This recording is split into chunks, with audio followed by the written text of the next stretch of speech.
Podem assentar.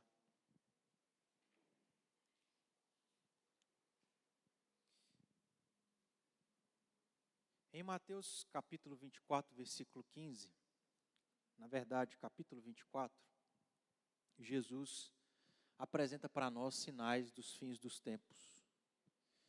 Esses sinais foram pertinentes para aquilo que aquela geração dos dias de Jesus viveriam alguns anos após a partida de Jesus.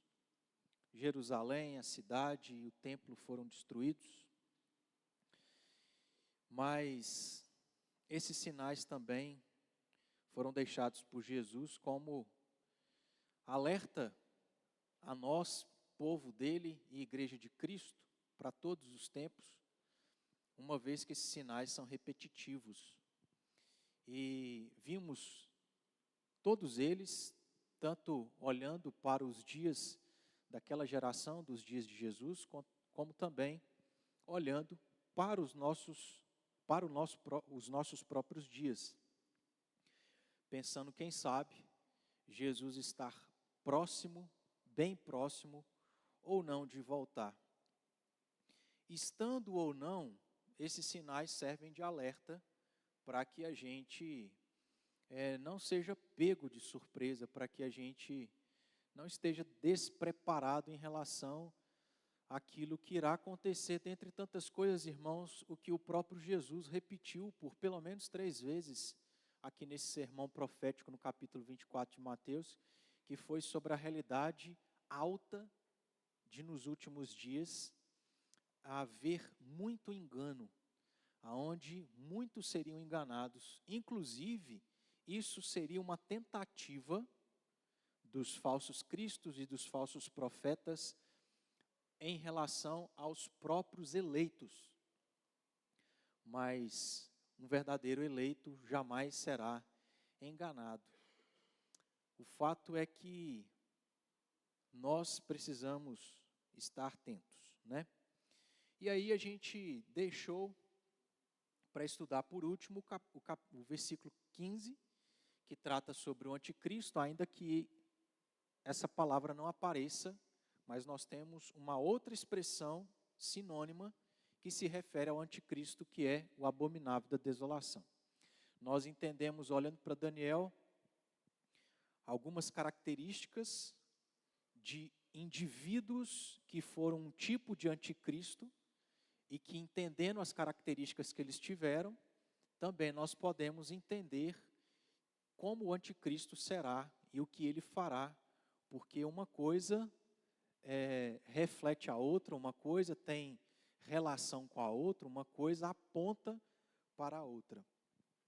Olhamos também, meus irmãos, depois, abandonando um pouco essa expressão do abominável da desolação, que Jesus falou, se referiu a ela no capítulo 24 de Mateus, versículo 15, que ele utilizou lá de Daniel, e vimos de fato essa expressão anticristo que só aparece nas Escrituras, na primeira e na segunda carta de João. Ali também vimos algumas características que, na verdade, se resumem em uma única principal característica que evidencia todo aquele que é um tipo de anticristo e que também, consequentemente, vai evidenciar, vai ser uma característica do próprio anticristo, que é todo aquele que nega Cristo Jesus como Senhor e Salvador, é um tipo de anticristo.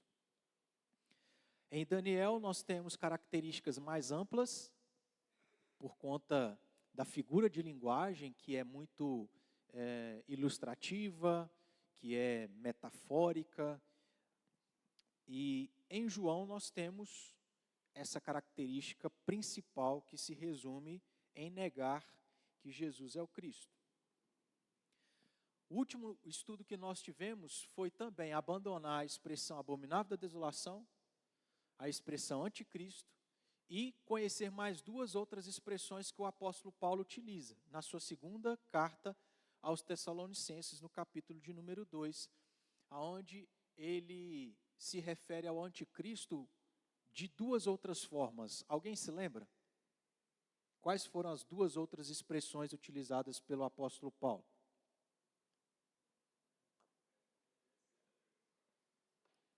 Como? Isso, filho da perdição é uma, e a outra expressão tem muita conexão com isso. Qual é uma palavra sinônima à perdição? Homem? Isso, homem da iniquidade. Por que tem relação uma coisa com a outra, apesar da gente já ter estudado isso? Porque aquele que é iníquo e é o cara, vamos assim dizer, que comete iniquidades, é aquele que comete pecado por excelência.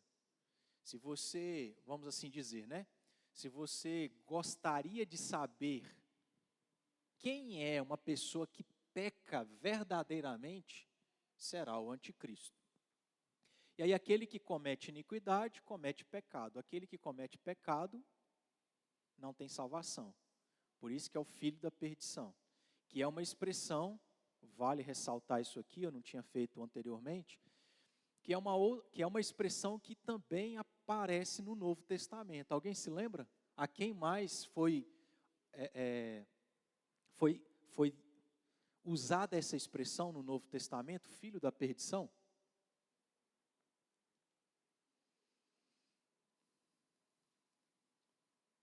Alguém muito próximo de Jesus. Judas Iscariotes, filho da perdição. Olha que interessante, irmãos. Só abrir um parênteses, né? Por que essa expressão foi usada para Judas e Paulo também utiliza para o anticristo? Porque Judas foi quem traiu Jesus. Da mesma forma que, por exemplo, aquela geração de Jesus foi a geração que assassinou, matou o Filho de Deus, não é coisa qualquer, a gente já tratou disso anteriormente. Sendo uma geração que diretamente matou o próprio Filho de Deus, Deus que é justo vai deixar impune? É coisa qualquer para se fazer contra aquele que teve o seu filho morto? Pensa você como pai, é coisa qualquer? A gente aceitaria, Deus que nos livre disso, a gente aceitaria isso tranquilamente? Sendo nós quem somos, nós não deixaríamos passar isso tranquilamente? Quanto mais o próprio Deus, vendo o seu filho ser morto injustamente. É por isso que Jesus, no capítulo 23 de Mateus, vai falar aquela série de ais, que inclusive era em relação aos judeus, aos israelitas, aos líderes religiosos, onde ele disse o seguinte: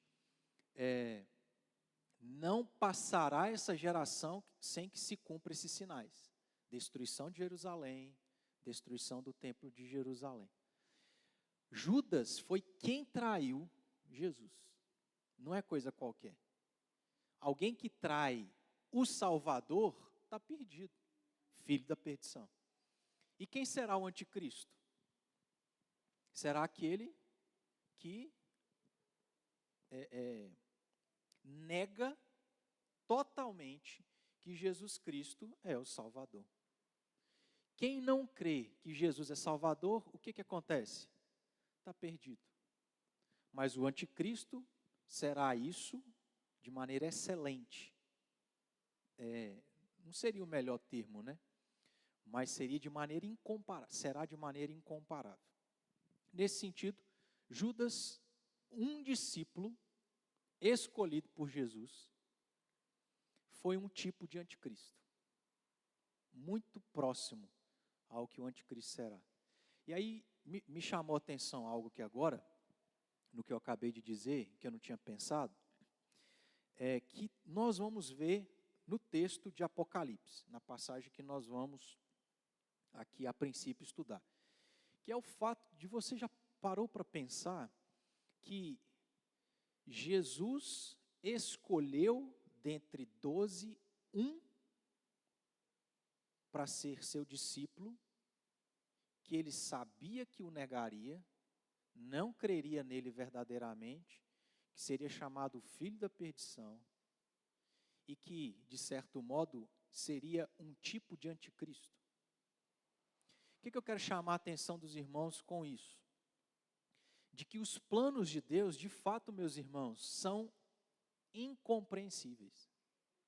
Dá para a gente entender como é que Deus, na eternidade, escolheu Judas, que entregaria Jesus para morrer, para ser um discípulo de Jesus, para estar ao lado de Jesus, para comer com Jesus, sentar ao lado de Jesus. Dá para entender isso? Você consegue entender? São os planos de Deus. Às vezes a gente pensa que Deus, nos seus planos, planejou algo aonde nada vai acontecer com o povo de Deus. Mas presta atenção, irmãos. Se dentro dos planos perfeitos de Deus, Deus escolheu que o filho dele morreria, eu acho que a gente precisa ajustar um pouquinho melhor a nossa maneira de entender os planos de Deus para a nossa vida como povo dele. É ou não? Porque é difícil para nós, como povo de Deus, como pessoas que amam, servem a Deus, se vê em situações, irmãos, de perder pessoas próximas. Os irmãos sabem, né? Isso esteve muito próximo de nós, da minha família. E esses dias, algo que também me chateou profundamente, né? Na verdade, essa semana, foi daquela família lá da 7ª igreja, onde mãe e o filhinho pequeno perderam a vida. Irmãos, não é da gente se perguntar, que plano é esse que Deus tem, que permite algo assim acontecer? Quando a gente olha para Jó, que plano perfeito de Deus é esse para nós, de permitir, por exemplo, no caso de Jó, só não perder a esposa, o resto, só não perdeu a esposa e a vida, na verdade. O resto, tudo que ele tinha, ele perdeu. E aí a gente não entende, ao ponto de se questionar, que plano é esse de Deus para a minha vida? Que Deus é esse que diz me amar? Mas, meus irmãos, ainda que a gente não entenda, a nossa base, a nossa referência é Cristo. E esteve nos planos de Deus entregar o seu próprio Filho para morrer por nós. Então é só um parênteses, né? Muito importante aí para a gente pensar, analisar e considerar. Enfim, voltando para o nosso assunto então, nós vamos abrir em Apocalipse, aonde nós aqui vamos encontrar a última das expressões que aparecem na Bíblia. Você pode abrir já no capítulo 11. A última das expressões que aparecem na Bíblia se referindo ao anticristo. Então vimos abominável da desolação, anticristo, o homem da iniquidade, o filho da perdição, e agora no versículo de número 7, é o primeiro versículo do livro de Apocalipse que aparece essa expressão. Não sei se alguém já leu, mas sem ler aí, você já sabe qual é essa expressão? Qual é a que nós não falamos ainda? Que tem uns que até parece que a gente, assim, tem uns que a gente até poderia usar essa expressão, né? Qual que é aí? Quem já leu? A besta, né? Vamos ler o versículo 7, capítulo 11? Quando tiverem, então, concluído o testemunho que devem dar, a besta que surge do abismo, pelejará contra elas e as vencerá e matará. Então, a última dessas expressões é a expressão besta, que tem a ver com besta fera. A gente poderia dizer assim, um animal bem selvagem. Inclusive, a gente tem no Antigo Testamento a utilização dessa palavra num outro contexto, obviamente não se referindo ao anticristo, mas de algo que dá a ideia de, assim, meio que um monstro, né? Uma coisa horripilante e que tem tudo a ver. Nós aqui, então, como eu disse, temos essa primeira referência onde essa expressão só vai aparecer no contexto de anticristo aqui no livro de Apocalipse. Antes da gente ver as demais passagens que essa palavra também vai voltar a ser utilizada, só um detalhe que talvez a gente até possa fazer isso quando a gente terminar de ver as passagens de Apocalipse. É que em Daniel, novamente, num outro capítulo, se não me engano, no capítulo de número 7, a visão, eu não me recordo agora se era visão ou sonho, mas o que é registrado ali no capítulo 7, que é de maneira figurada, ilustrativa, não aparece nenhuma dessas expressões aqui. Mas lembra lá que são animais com chifres e tal? Vai aparecer um outro animal com chifres e que tem relação com o anticristo. Então veja só, milhares e milhares de anos atrás, até mesmo milhares de anos antes de Jesus vir e tratar sobre o anticristo em Mateus 24, milhares de anos depois, milhares de anos antes de João, no caso aqui o autor de Apocalipse também, ter essas visões sobre o anticristo, Daniel já havia tido. Só que em Daniel não vai aparecer expressão nenhuma, mas sim algo simbólico, né? Um animal que vai simbolizar o anticristo. Por isso que a gente está deixando, e numa questão aqui até lógica, a gente pode deixar o texto de Daniel por último. Porque a gente começou na passagem nossa base, que é Mateus 24, versículo 15. Depois a gente foi para Daniel, onde essa expressão aparece.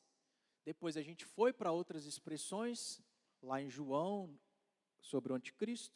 Depois em Tessalonicenses, sobre o homem da iniquidade, o filho da perdição. E aí, na sequência, a última expressão, que é besta. Deixando o texto de Daniel, capítulo 7, que não aparece expressão nenhuma, para, quem sabe, depois a gente também observar algumas coisas. Um detalhe para informar aqui, em Apocalipse, é que se você fizer uma pesquisa da palavra besta, só no livro de Apocalipse, essa palavra vai aparecer 37 vezes em 29 versículos. Então isso é importante, e o livro de Apocalipse vai tratar isso bastante. Como nós falamos, primeira menção, capítulo 11, versículo 7. Depois nós vamos ter, no capítulo de número 13, várias outras menções. E você vai ver que no capítulo 13 há uma divisão.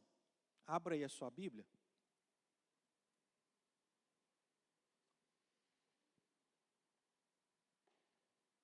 Depois a gente vai ver isso com mais detalhe, tá? Eu só estou dando assim, de certo modo, uma estrutura para os irmãos entenderem. Nós temos 37 vezes que a palavra besta aparece em Apocalipse, mas a maioria dos casos em que ela vai aparecer está aqui no capítulo 13 e depois no capítulo 17. Então, os dois capítulos que vão tratar mais sobre a besta é principalmente o capítulo 13 e depois o capítulo 17. Só que no capítulo 13 nós temos dois tipos de besta. Se você olhar aí no título, primeiro, do versículo 1 ao versículo de número 10, trata sobre a besta que emerge do mar. E os versículos restantes, versículos 11 a 18, vai tratar sobre uma outra besta, que no caso é também chamada de o falso profeta, que é a besta que emerge da terra. A gente vai, com o tempo, olhar esse capítulo 13, vermos os versículos e entendermos o que é possível entender aqui desse capítulo. A gente até poderia ler ele aqui, mas para a gente ganhar tempo, a gente não vai fazer isso. Mas, por exemplo, no versículo 11 do capítulo 13, depois versículo 12, versículo 14, 15, 17 e 18, vai falar sobre besta, ou vai aparecer a palavra besta. Antes, eu esqueci, do versículo 1 ao versículo 4 também vai repetir aí a palavra novamente. No capítulo 14, versículos 9 e 11, também vai falar sobre isso. No capítulo 15, versículo 2 também. Depois no capítulo 16, versículos 2, 10 e 13. E aí no capítulo 17, que é o segundo capítulo que trata mais sobre a besta, nós temos o versículo 3, 7, 8, depois 11 a 13 e os versículos 16 e 17. Por fim, nós temos o capítulo 19 também, versículo 19 e 20, e o capítulo 20, versículo 4 e 10. De 21 capítulos, deixa eu conferir se são 21 ou 22. 22. De 22 capítulos do livro de Apocalipse, nós temos o capítulo 11, 13, 14, 15, 16, 17, 19 e 20. 8. 22 menos 8 dá quanto? Então, nós temos 8 capítulos que tratam sobre a besta e temos 14 outros que vão tratar sobre assuntos diversos. Isso é válido, meus irmãos, como informação para a gente, e depois, se Deus permitir, a gente vai ver passagem por passagem, porque qual que é a ideia? É a gente observar as características do anticristo. Por que é importante a gente observar as características do anticristo? Porque está aqui para nós não é à toa. Porque Jesus quer que a gente saiba, dentro daquilo que é possível saber, para que a gente identifique, se é que vai ser difícil de identificar. De certo modo, até que vai ser, porque como a gente já viu, vai haver um grande engano, né? E aí as pessoas vão estar com seus olhos cegos para enxergar algo tão claro como a própria Escritura descreve para nós. Ok, então aqui a gente mencionou cada uma dessas passagens, essas 37 ou esses 29 versículos que aparece a palavra ou a expressão besta. E a gente vai começar pelo começo. Então, capítulo 11, versículo 7, se você não deixou aberto aí, volte aí para o capítulo 11.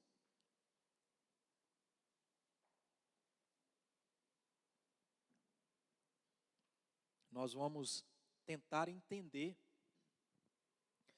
o que Deus revelou para João, registrado aqui apenas nesse versículo de número 7. Entender o contexto, entender o sentido aqui dessas figuras de linguagem.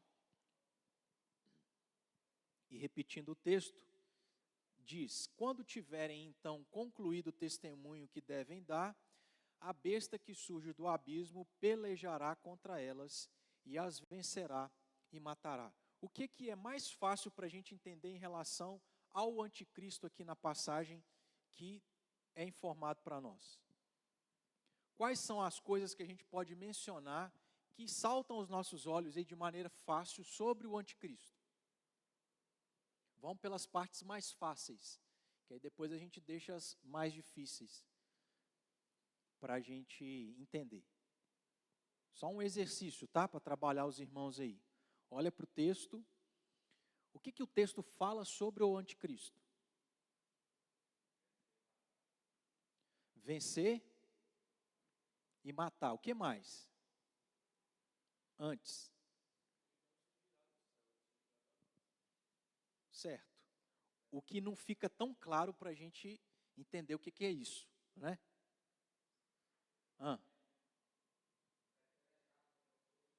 Isso.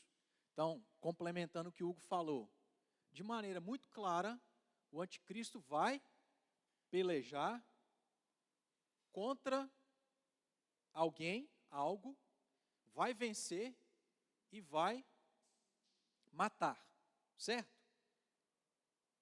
Tem mais alguma outra coisa aí que ficou claro para os irmãos, para poder mencionar sobre o anticristo? Alguém quer acrescentar mais alguma coisa? É isso mesmo.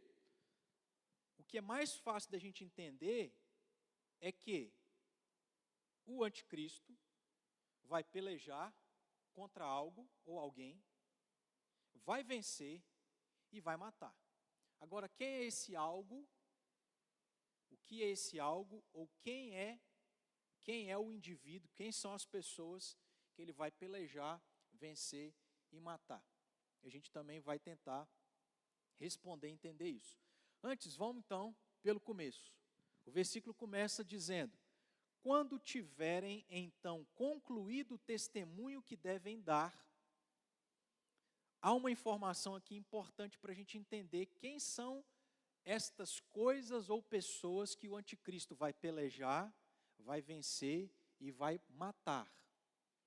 A respeito dessas pessoas ou disto, está relacionado o fato que elas darão testemunho. Quando tiverem então concluído o testemunho que devem dar. A gente tem aqui um detalhe, uma informação sobre um período específico, aonde algo, ao ser concluído, em sequência, vai acontecer isso que vem no final do versículo 7. O que vai acontecer após estas pessoas que parecem, a besta pelejará contra elas, vencerá e matará. O que vai acontecer antes? Elas concluirão o testemunho que devem dar. Ok. O que você imagina como sendo esse testemunho? Testemunhar o quê? O que significa, o que quer dizer testemunho aqui? Se refere ao quê?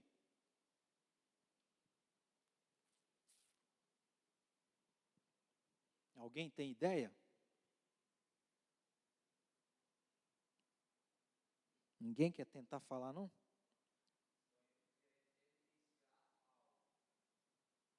Evidenciar? Uhum. Tem ideia do que seria esse algo?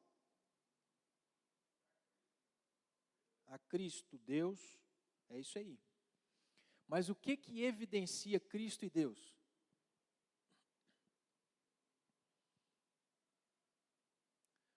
O que fala sobre Deus e Cristo? Hã? Certo. Sim. Mas existe algo que evidencia Deus e Cristo que torna, no caso aí como você falou, a igreja evidência também. Hã? A besta? Não. Espírito Santo? Qual é a única coisa que fala sobre o que Deus é, o que Ele faz, o que Cristo é e o que Cristo faz? Isso. As Escrituras. Testemunho tem a ver com a palavra de Deus.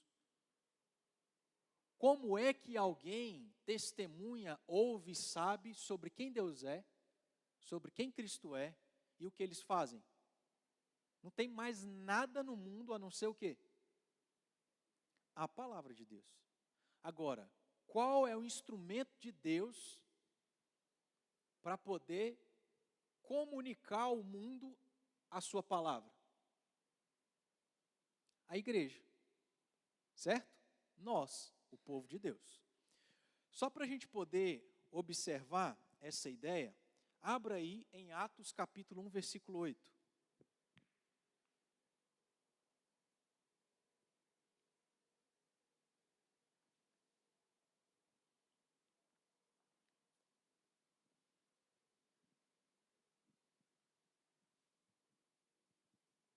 Atos 1, 8. qual é a palavra de Jesus aos seus discípulos antes dele subir aos céus?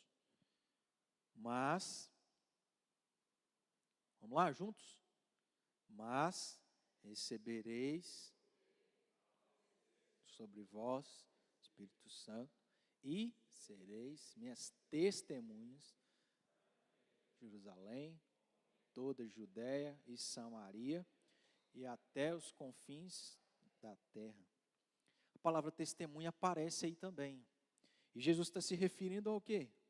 Que os discípulos deveriam testemunhar, começando em Jerusalém, depois na Judéia, Samaria e os 4 cantos da terra. O quê? O que os discípulos deveriam fazer como testemunho? Ide, portanto, e pregai a toda criatura. Testemunhar tem relação com a palavra de Deus, a proclamação, a pregação, o anúncio do Evangelho, que é Cristo como o único Senhor e Salvador da raça humana. Testemunhar é testemunhar a fé ao ponto de até mesmo morrer por ela. Porque no original a palavra testemunhar, lá no grego, é martírio. E o que significa martírio? É exatamente isso. Alguém que é martirizado se torna um mártir porque ele morreu por sua fé.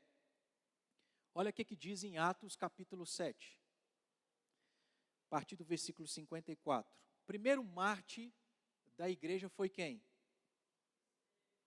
Estevão. Atos 7, 54. Ouvindo eles isto, enfureciam. Ouvindo eles isto o quê? O que Estevão fez? Ele pregou o evangelho àqueles homens. Falou de Cristo. Eles foram confrontados. Ao ponto que, o que diz a passagem? Enfureciam-se no seu coração, rilhavam os dentes contra ele. Mas Estevão, cheio do Espírito Santo, fitou os olhos no céu. Meus irmãos, de certo modo, é isso que o próprio Jesus prometeu que vai acontecer conosco. Porque a gente pensa assim, você que tem medo de uma folha fazendo barulho no quintal da sua casa à noite, a gente pensa, como que eu vou ter coragem de testemunhar da minha fé ao ponto de ser um mártir? Já parou para pensar nisso? Será que hoje a gente teria essa capacidade, pensando e sabendo quem nós somos? Estevão era melhor do que nós? Aos olhos de Deus ele era mais crente do que nós? Aos nossos olhos sim, né? Mas de certo modo não. E Estevão prega a palavra com ousadia. Ele está crente do que ele tinha que falar. Ele tinha que confrontar aquele povo. E aí, o que eu creio, com base naquilo que a própria Escritura fala para nós, irmãos, é que, de maneira sobrenatural, Deus vai dar para nós coragem e ousadia. Isso não vem de nós, porque se vir de nós, vier, né? Se isso vier de nós, a gente vier. Vocês entenderam, né? Se partir de nós estamos assim, em apuros, irmãos. Mas a gente tem que lembrar que existe o Espírito Santo, que é o Espírito de Cristo, que habita em nós, que de maneira sobrenatural nós seremos cheios dele, para poder não se amedrontar diante das ameaças, diante da ameaça que o anticristo porventura fará a nós. Continuando então, 55. Estevão estava cheio do Espírito Santo. Fitou os olhos no céu e viu a glória de Deus e Jesus, que estava à sua direita. E disse: eis que vejo os céus abertos.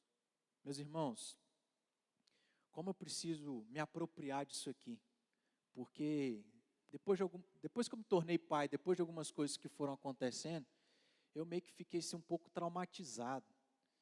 E hoje eu tenho assim, infelizmente, eu tenho medo de morrer. Só que, acho que todos nós, de certo modo, tem medo de morrer. Como que vai ser, né? Eu creio, não sei se isso é regra, mas talvez seja, de que aquele que é filho de Deus, ao partir, ele não vai partir sozinho. Deus está com ele. E quem sabe, Deus nos dará a visão, como por exemplo, Ele deu para Estevão. Aonde, mesmo, por exemplo, aquilo que Estevão enfrentaria, que era tomar pedrada na cara, no corpo, e morreria, aquilo não se comparava ao que ele estava vivendo, ao que ele estava presenciando, vendo a glória de Deus e de Jesus. Quando ele disse no versículo 56, eis que vejo os céus abertos e o Filho de Deus em pé à destra de Deus. Imagina você nessa cena. Você está lá, sendo, está me fugindo a palavra toda hora. Você está sendo ameaçado. Nega a Cristo. E não tem como você negar. Você está ciente de que você vai ser apedrejado, vai tomar pedrada na cara. Eu já tomei uma pedrada na cabeça. Esse furinho que eu tenho na cabeça aqui é porque eu encrenquei com um vizinho, corri e não consegui escapar da pedra. Mas irmãos, mesmo diante disso, já parou para pensar, a gente contemplar Jesus sentado no seu trono de glória, à destra do Pai, olhando para nós? É uma visão que a gente nunca teve na vida, gloriosa, e que faz toda a diferença. 57. Eles, porém, clamando em alta voz, taparam os ouvidos e unânimes arremeteram contra ele, porque esse é o sentimento de quem não crê em Cristo. Causa nojo. Repudia aquilo. E lançando, 58, lançando fora da cidade, o apedrejaram. As testemunhas deixaram suas vestes aos pés de um homem jovem chamado Saulo e apedrejavam Estevão, que invocava e dizia: Senhor Jesus, recebe o meu espírito. Então, ajoelhando-se, clamou em alta voz: Senhor. Isso aqui, irmãos, reflete maturidade espiritual e o Espírito Santo na vida de alguém. Você sabe que você vai morrer. Você está sendo machucado. Você está morrendo. E aí você, cheio do Espírito Santo, ainda tem capacidade de pedir a Deus para ter misericórdia daqueles que estão te matando. Tem que ser muito crente, né? Muito cheio do Espírito Santo. Senhor, não lhes imputes esse pecado. Com essas palavras, adormeceu. Essa passagem é só para a gente observar essa compreensão que a gente tem que ter do que significa o que João viu, o que ele teve nessa visão, quando é dito que, ao ter essa visão sobre algumas pessoas, depois de concluir o testemunho que elas deram, a besta então surgirá do abismo, pelejará contra elas e as vencerá e a matará. Esse testemunho então em relação com Evangelho, Cristo Jesus, pregação, até mesmo perdendo a própria vida, como foi o exemplo de Estevão. Ok, continuando, lá no capítulo 11, versículo 7 de Apocalipse.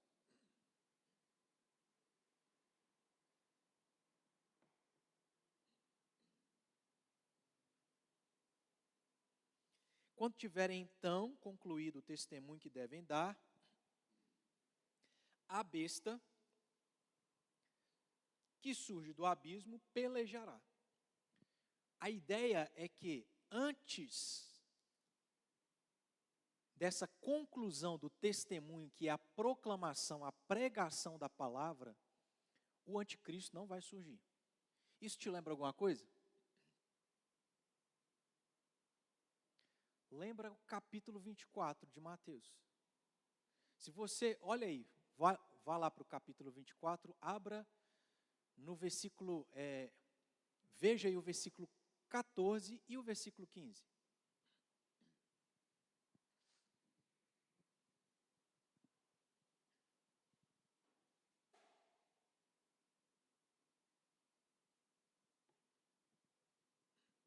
Quem pode ler para nós, por favor?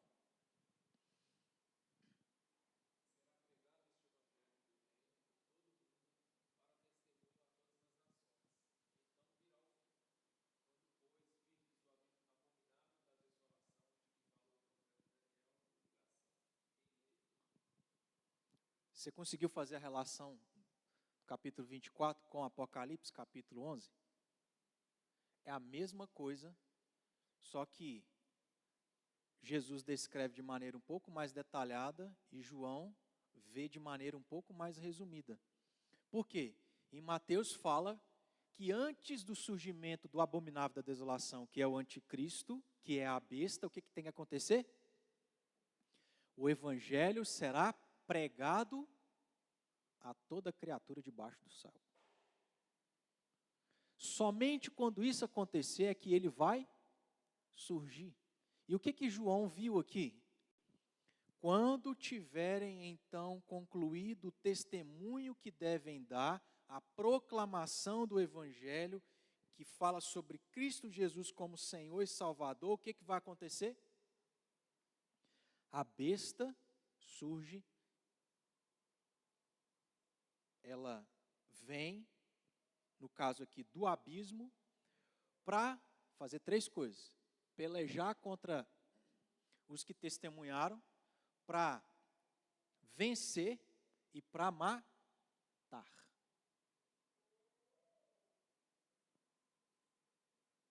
Quando a gente entende que essa relação existe com o capítulo 24 de Mateus, fica um pouco mais claro para a gente entender quem são essas testemunhas. Quem serão esses que o anticristo, a besta, vai pelejar, vai vencer e vai matar? Quem que é, olhando para o capítulo 24 de Mateus? Quem é que é chamado para proclamar o evangelho? Pastores? Sim, mas não só. Quem é chamado para proclamar o evangelho? Eu e você. O povo de Deus, a igreja de Cristo. Quem é a testemunha? Quem são as testemunhas? Quem serão aqueles que depois da proclamação do evangelho se levantará para pelejar, vencer e matar? Nós. Eu e você. Nesse sentido, irmãos, a gente não vai abrir, não vai assim se estender nisso, mas só um detalhe. Nesse sentido, fica claro ou não fica claro que a igreja vai passar por tribulação? Porque é o próprio Deus que deu uma visão a João, que é qual? Depois que é proclamado o evangelho em todo o mundo, o anticristo surge, e aí aqui está sendo dito que os que proclamaram vão ser tirados daqui? Não, inclusive a gente viu que ser testemunha é ser um mártir. O que o texto está dizendo é que depois que o povo de Deus, a igreja, proclamar o evangelho, o anticristo surge para fazer o quê? 3 coisas. Contra quem? Contra os que proclamaram o evangelho. Contra o povo de Deus, a igreja de Cristo. Pelejar, vencer e matar. Aí lembra do que eu falei lá no início? Como que a gente entende os planos de Deus, né? A gente não canta que os planos de Deus são perfeitos. A gente não cita Romanos 12, que a vontade de Deus é boa, agradável, perfeita. Talvez esteja nos planos de Deus, meus irmãos. Nós não morrermos agora, por esses dias, esse mês, esse ano. Pode ser que esteja nos planos de Deus que a gente permaneça vivo nos dias do anticristo. E o anticristo surgindo, o que Deus está dizendo para nós que ele fará? Ele vai pelejar contra nós, vencer. Pelejar é uma coisa, mas não é só pelejar, ele vai pelejar e vai vencer e vai matar. Quem sabe, quem de nós, na eternidade, Deus escreveu que o plano dele será: você vai ser um mártir. Eu vou permitir que o anticristo te mate por causa da sua fé em mim. Como que a gente entende isso? Para quê? Por quê? E aí vem as perguntas. Eu me lembro da passagem do Antigo Testamento, não recordo aqui agora exatamente, onde diz assim, em outras palavras, tá? Deus é o oleiro e nós somos. Deus faz o que Ele quer. Quem somos nós, meus irmãos? É criação de Deus. Deus assim quis. Deus assim faz. Mas a gente tem que ter uma mente assim mais madura. Porque senão, irmãos, a gente entra em crise. Porque Apocalipse, creio que os irmãos já estudaram aqui sobre o livro. E assim, a pretensão minha depois, né? Se Jesus não voltar antes, que os estudos demoram, né? A gente vai mastigando, versículo por versículo. Mas o livro de Apocalipse tem, de maneira geral, duas linhas. A primeira delas é ser realista, de dizer o que vai acontecer nos últimos tempos. E uma das coisas que a gente acabou de ver é que o anticristo vai pelejar, vai vencer e vai matar as testemunhas, que é a igreja, o povo de Deus, que proclama o evangelho, Jesus como Salvador. Então, a gente tem que ser um crente maduro de saber que nós estamos sujeitos a essa realidade, a viver isso. A gente não pode ser o tipo de crente que crê em Cristo, professa sua fé, é membro da igreja e acha que a vida nesse mundo é um mar de rosa. Nunca a Bíblia apresentou para nós um caminho cristão que fosse assim, um mar de rosa. Mas por outro lado, e a outra linha que é apresentado para nós em Apocalipse, é saber, meus irmãos, daquilo que Cristo alcançou para nós, por nós de maneira gloriosa. É de que mesmo diante da morte, que é um texto que eu até coloquei aqui lá para o final, nós somos, a morte para nós não é derrota, porque Paulo disse, viver é lucro, não, como é? É isso mesmo, viver é Cristo, morrer é lucro. Então, Jesus nunca enganou seus discípulos, ele foi realista. Vocês serão perseguidos, assim como eu fui, vocês serão. Mas o que Jesus fala lá nas bem-aventuranças? Vocês serão perseguidos, mas vocês são bem-aventurados. Há esperança, irmãos, há consolo, de que ainda que a gente sofra, a nossa vida que é passageira, comparada à eternidade, após a morte, estaremos com aquele que morreu por nós, estaremos com aquele que é o nosso Pai, estaremos com aquele que é o nosso Criador. Mas a gente tem que parar de ser crente que tenta escapar da realidade. A realidade é essa. O anticristo vai pelejar, vai vencer e vai matar. Por quê? ele conseguiu assim enganar a Deus? Não, porque o próprio Deus é quem quis. Deus escreveu a história para ser assim. Ele escreveu a história para que Cristo viesse ao mundo e fosse morto. Quer dizer que o diabo venceu porque Cristo morreu? Pelo contrário. Quer dizer que o diabo venceu porque ele matará muitos crentes? Pelo contrário. A morte para nós é o início. A gente precisa ser crente maduro, de saber que essa será a realidade e a gente precisa se preparar para isso. Ao ponto, irmãos, de quem sabe, né? E eu vejo que Deus tem tratado isso na nossa vida, com algumas pessoas que eu sei das histórias.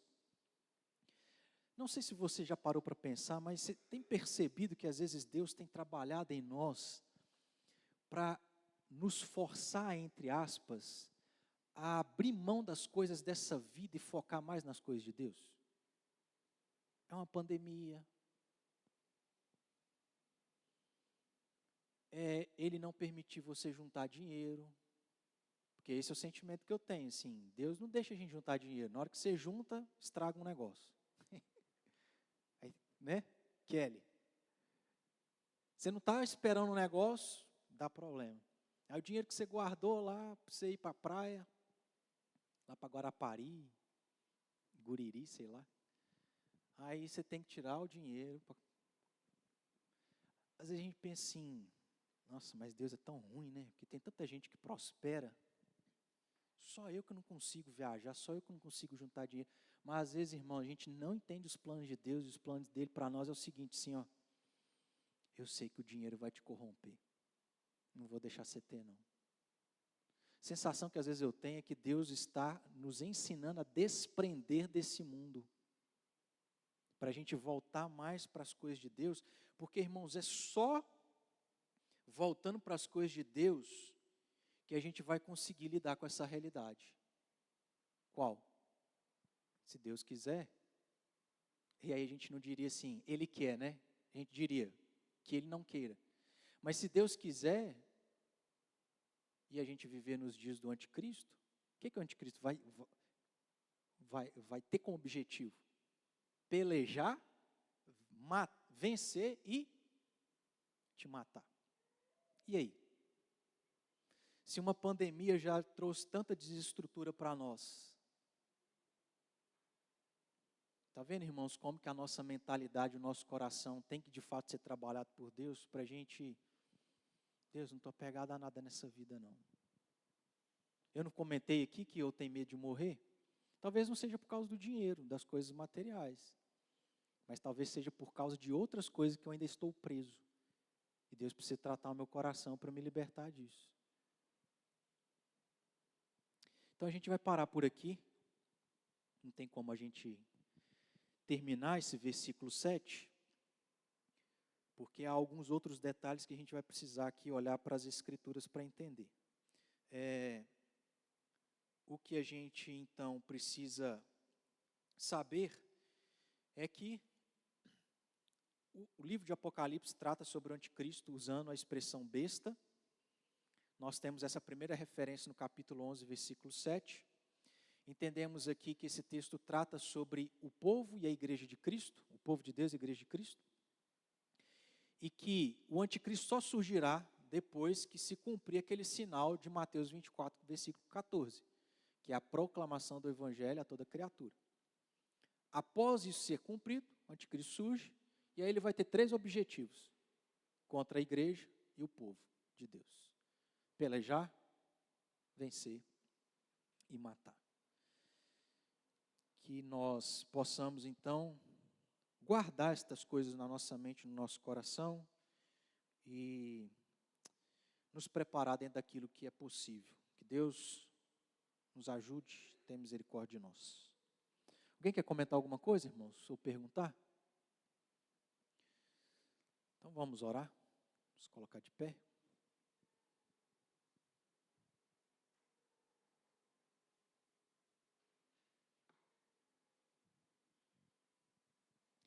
Queremos te agradecer, Senhor, pelo tempo que o Senhor tem nos dado, de ainda liberdade para estar na igreja, te cultuar, ter a tua palavra.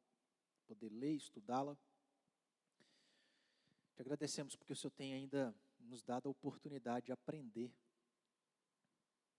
e de sermos maduros para entender o que o Senhor revelou.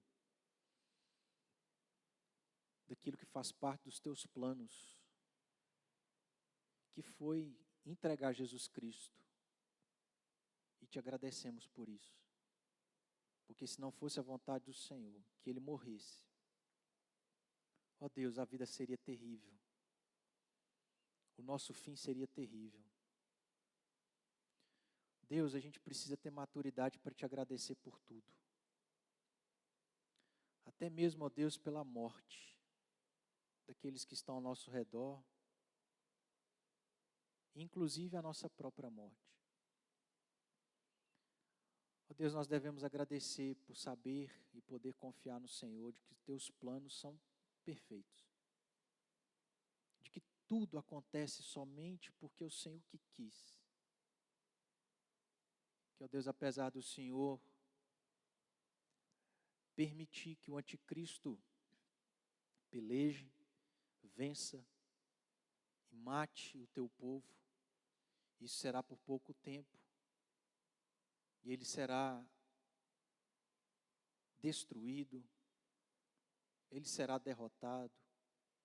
E nós, ó Deus, poderemos desfrutar da eternidade com o Senhor. Dá-nos, ó Deus, força, dá-nos fé. Trata conosco, Senhor. Dá-nos, ó Deus, coragem para orar ao Senhor, pedindo para que o Senhor trate o nosso coração. Nos fazendo desapegar desse mundo. Para que, ó Deus, quando as coisas acontecerem, nós não estejamos apegados a elas e possamos assim sofrer por causa dessas coisas que não são importantes. Mas que se for para sofrer, ó Deus, que a gente sofra por aquilo que é importante, Cristo, o Evangelho, a fé. E que a nossa fé esteja fortalecida no Senhor, para a glória do Teu nome. Que possamos, ó Deus, ser testemunhas nesse mundo para proclamar o Teu Evangelho, mesmo que a gente tenha que perder a nossa própria vida. Que a gente tenha a mentalidade, ó Deus, de Paulo, que viver é Cristo, mas morrer é lucro. Nos leve em paz, abençoa-nos, ó Deus, nas nossas vidas, a nossa família, nas nossas lutas e dificuldades. Abra os nossos olhos para a gente enxergar a vontade do Senhor para nós. Nós assim oramos em nome de Jesus. Amém.